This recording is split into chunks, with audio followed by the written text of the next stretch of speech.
ರೀ ಹಾ? ಇವತ್ತಿನ ಗೇಮ್ ಏನು ಅಂದ್ರೆ ಹ್ಮ್. ಇಲ್ಲಿರೋ ಪೇಪರ್ ಸ್ಟ್ರಾಗಳನ್ನ ಯೂಸ್ ಮಾಡ್ಕೊಂಡು ಒಂದು ಚಿಕ್ಕ ಮನೆ ಮಾಡಿದೀನಿ. ಹ್ಮ್. ಮನೆ ಹೊರಗಡೆ ಗೊಂಬೆ ಇದೆ. ಹ್ಮ್. ನೀವೇನ್ ಮಾಡ್ಬೇಕು ಅಂತಂದ್ರೆ ಇಲ್ಲಿರೋ ಪೇಪರ್ ಸ್ಟಿಕ್ ಗಳನ್ನ ಯಾವ್ದಾದ್ರು 3 ಸ್ಟಿಕ್ ನ ಯೂಸ್ ಮಾಡ್ಕೊಂಡು ಹ್ಮ್. ಈ ಗೊಂಬೆ ಮನೆ ಒಳಗಡೆ ಬರೋ ತರ ಮಾಡ್ಬೇಕು. ಹ್ಮ್. ಮನೆ ಗೊಂಬೆ ಒಳಗಡೆ ಬಂದ್ರೆ ಮನೆ ಶೇಪ್ ಅಲ್ಲೇ ಬರ್ಬೇಕು. ಮನೆ ಯಾವ ಸೈಡ್ ಆದ್ರೂ ಬರ್ಬೋದು, ಒಟ್ನಲ್ಲಿ ಈ ಶೇಪೇ ಬರ್ಬೇಕು ಮನೆ.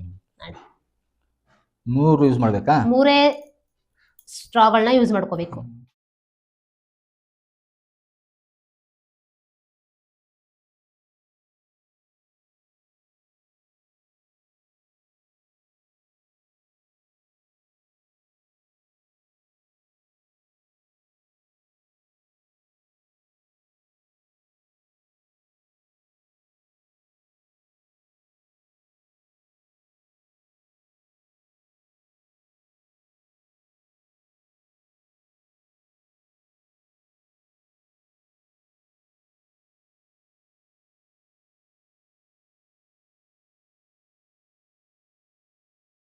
ನಂಗೇನೋ ಗೊತ್ತಾಗ್ತಾ ಇಲ್ಲ, ನೀನೇ ಮಾಡಿ ತೋರ್ಸು.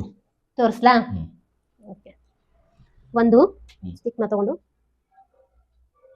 ಆಯ್ತಾ, ಹ್ಮ್. ಎರಡನೇದು ಇದು ಮೂರನೇದು. ಹ್ಮ್.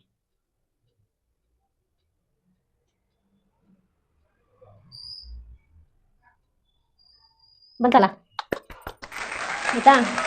ನಾನು ಅವಾಗಲೇ ಮನೆ ಯಾವ ಶೇಪಲ್ಲಾದ್ರೂ ಬರ್ಬೋದು ಅಂತ ಅಂದ್ರೆ ಒಟ್ಟು ಮನೆ ಒಳಗಡೆ ಬಂದ್ರೆ ಮನೆ ಈ ಶೇಪಲ್ಲಿದೆ ಅಷ್ಟೇ, ಆಯ್ತಲ್ಲ.